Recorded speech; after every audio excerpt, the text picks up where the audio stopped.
I'm Brandon Staglin. This is One Mind Brainwaves. Thanks for joining us today. Appreciate you watching.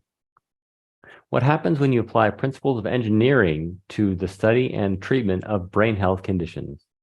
How might this lead to new directions in research and new ways to treat brain health in innovative ways? Well, today's guest is a pioneer in exactly this combined field of study. She's going to share with us her expertise and insights on this amazing topic. Dr. Maryam Shanechi is the Associate Professor and Viterbi Early Career Chair in Computer and Electrical Engineering at the University of Southern California. She's here with us right now. Maryam is welcome to One Mind Brainwaves. Thank you very much, Brandon.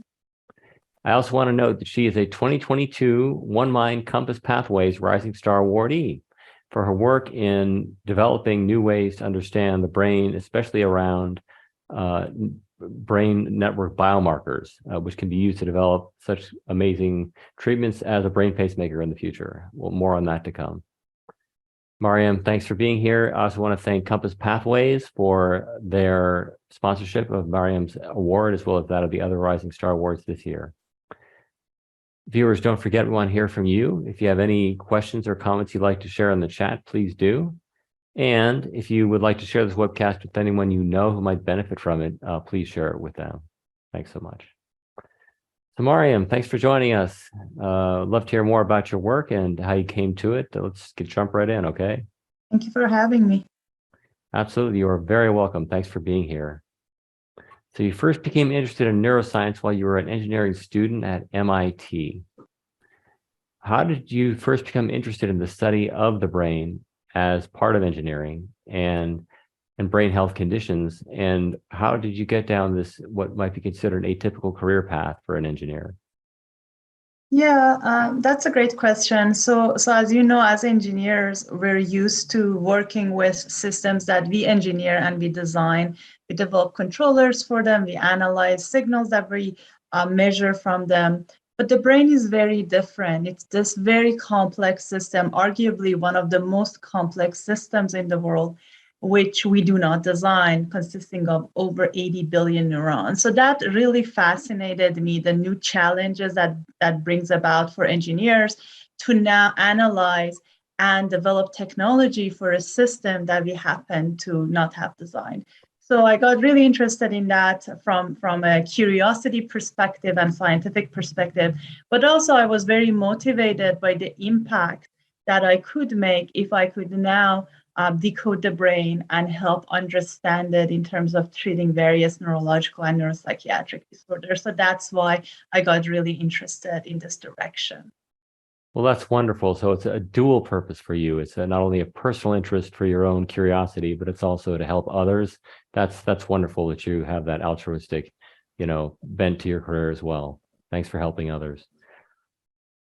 So how important are these types of interdisciplinary collaborations when it comes to health sciences, and how can they be useful for leading to new ways to understand the brain and brain health and actually treat mental health conditions in innovative ways? Yeah, that's a great question too. So as you know, mental health disorders are one of the most complex challenges of our time. And given their complexity, of course, taking an interdisciplinary approach is, in my view, critical to addressing them. And I think as engineers, we bring a computational tool, novel technology, and hardware, and then working together with a lot of great psychiatrists, neuroscientists, neurosurgeons, we can actually build technologies that translate into therapies for these patients. For example, these could be technologies that can track patients' symptoms over time to allow us to better tailor the therapy to their needs. And that's actually related to what I hope to do as part of the award as well. That's phenomenal. So you'll be tracking actual changes in people's brains in real time as they progress through their day or through their illness, as that evolves, and seeing how you can apply that to actually new ways to treat the brain. So let's dive into that. Your work that involves deep brain stimulation and neural biomarkers. Can you briefly explain the new directions your research will be taking with this Rising Star Award? Yeah, so we have actually shown previously proof of concept that we can, based on brain waves themselves, kind of track what depression symptom severity is over time, essentially track the changes in depression symptom severity over time, such that then it can be used to better tailor the therapy. But our approaches were more classical machine learning, and therefore we used biomarkers and neural signals from one or two brain regions. But now we are hoping to actually model neural signals across multiple brain regions, across essentially a network of regions. And to do so, we want to go beyond classical machine learning towards more deep learning and AI techniques, and develop novel AI algorithms that can aggregate information across a network, understand network patterns that give rise to these disorders, and then eventually decode network patterns to better track symptom levels over time.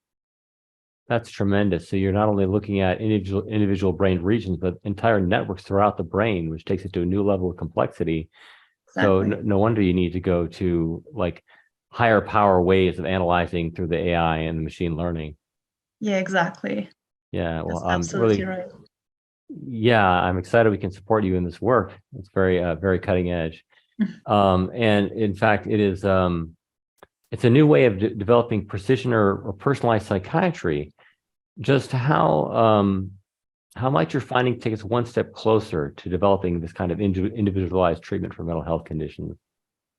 Yeah, so I think by being so the first key component of an individualized therapy is to be able to have some tracking of that individual's needs over time in terms of their symptom severity levels.